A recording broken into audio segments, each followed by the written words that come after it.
Jesus existiu, porque Herman disse, Grossan disse, Thyssen disse, John Paul Meyer disse, Raymond Coster disse, Joaquim Jeremias disse, Gili Tarese disse, Juliana disse. Enfim, Jesus existiu porque todos dizem. Quando realmente nasceu Jesus? E a resposta para essa pergunta é que a maior parte dos historiadores concluem que Jesus nasceu provavelmente ali em algum momento entre os anos 7 e 4 antes da Era Comum. Isso porque nós temos duas fontes independentes que associam o nascimento de Jesus ao reinado de Herodes.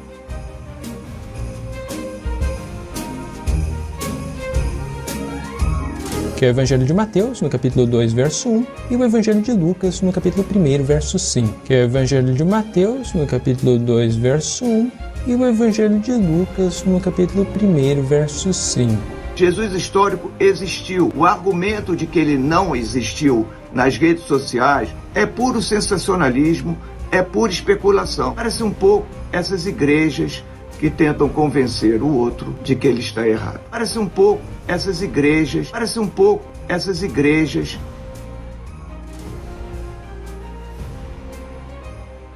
Do ponto de vista dos meus pares historiadores,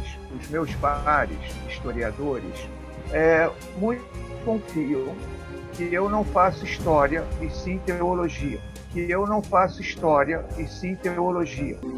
Me considero, dentro de um campo geral, um cristão, dentro de um campo particular, um católico. Afinal, estar convicto significa estar certo. Será que, de fato, movidos por nossas convicções, estejamos certos acerca do objeto de nossa investigação? A priorismo cabe em uma historiografia em que se procura, de fato, antes de tudo, legitimar a existência de alguma figura propriamente dita histórica. Essa conspiração do Jesus romano, ela realmente não é apoiada por nenhum acadêmico sério.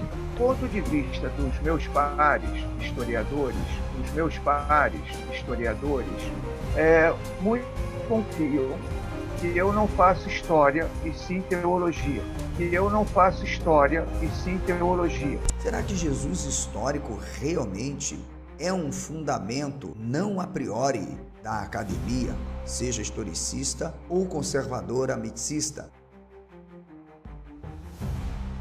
Tendo essas afirmações parecendo-se de legitimidade de um discurso acadêmico, nos compete aqui tentar entender o que é Jesus histórico. Será que por afirmarmos e reafirmarmos proposições dialógicas que são levantadas por diversos acadêmicos na história, de alguma forma o nosso objeto, ele é crível, verossímil, em se tratando da figura de Jesus que está somente no que se chama Evangelho, seja os sinópticos ou mesmo apócrifos? Será que existe dentro da documentação extra-bíblica contemporânea, ainda que alguns até afirmem que a arqueologia, como afirma a historiadora Juliana Cavalcante, não serve para provar e nem desprovar? Se as fontes ditas primárias, que são os evangelhos, não são de fato autênticas no que diz respeito à própria legitimidade da fonte, já que as mesmas não dão o mínimo de parecença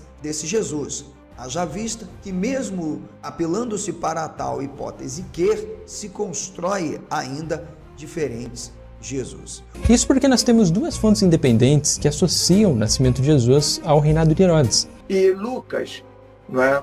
Que está usando Herodes, Quirino, César, que é Tibério, ele está muito mais preocupado em emoldurar sua narrativa teológica em cima de alguns nomes históricos.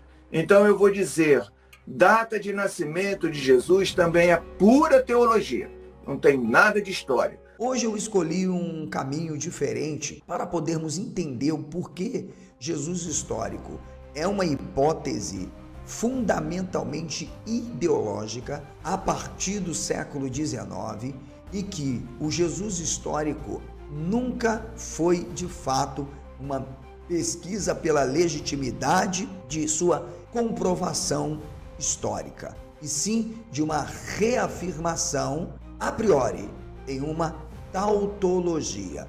Portanto, vamos entender isso porque é muito importante. No primeiro momento, me compete falar para você o que é uma tautologia. Por quê? Porque senão você vai sair abatido, frustrado, até achando que perdeu um debate, quando alguém diz que fulano disse, Beltrano disse, porque ciclano é autoridade, a autoridade da autoridade, que é a suprema autoridade, e enfim. Mas quando você olha de forma ímpar, metodológica e crítica para as proposições que abarcam a pesquisa do Jesus histórico, você percebe que os próprios métodos são falhos, os critérios contraditórios e não existe absolutamente nenhuma prova, nada verossímil. Portanto, tudo fica no campo da conjectura, no campo do achismo, da axiologia. Tautologia é considerada como uma fórmula proposicional que parece ser verdadeira, porque ela se autorreafirma, ela se repete. Deu para você entender? Ou seja, tratando-se da historiografia, a tautologia nada mais é do que uma forma diferente de expressar uma mesma ideia, porém com redundância. É por isso que alguns tomam Bart Ehrman, um dos autores mais fracos que se tem sobre o Jesus histórico, e diz, Ehrman disse, sem analisar a própria obra do Ehrman, como Jesus existiu ou não, como Jesus se tornou Deus. Essa visão aí de Jesus como um anjo, tá? Nas palavras de Paulo aí. Só que eles não tem pra onde fugir, porque a tradução mostra que Paulo chama Jesus de anjo. Só que essa é uma cristologia de João. E aí eles percebendo isso, entendeu? Porra, isso aqui, o que acontece? Joga essa porra dessa visão lá pro ano 40. Só que aí é desmontar, né? O argumento de que Jesus foi um homem, um camponês que foi sendo exaltado aos poucos. E é que aí essa ideia de Jesus como Deus pré-existente, nessa visão deles, é uma ideia muito tardia, beirando lá o 2º século, que ela vai começar a ser trabalhada só. Só que aí, quando mostra Paulo se referindo a Jesus dessa forma, Paulo teria que estar se referindo a Jesus lá no ano 50, de uma forma que eles dizem que Jesus só é visto lá no 2º século. E aí, se isso acontece, acabou a escolinha. Acabou a escolinha do Jesus histórico do Paulo histórico lá em 50. Isso aí é uma bomba, isso aí mostra que o Paulo tá escrevendo essa porra aí lá no 2º século, lá no final do 1º, no máximo, próximo de João. É Jesus como Deus pré-existente.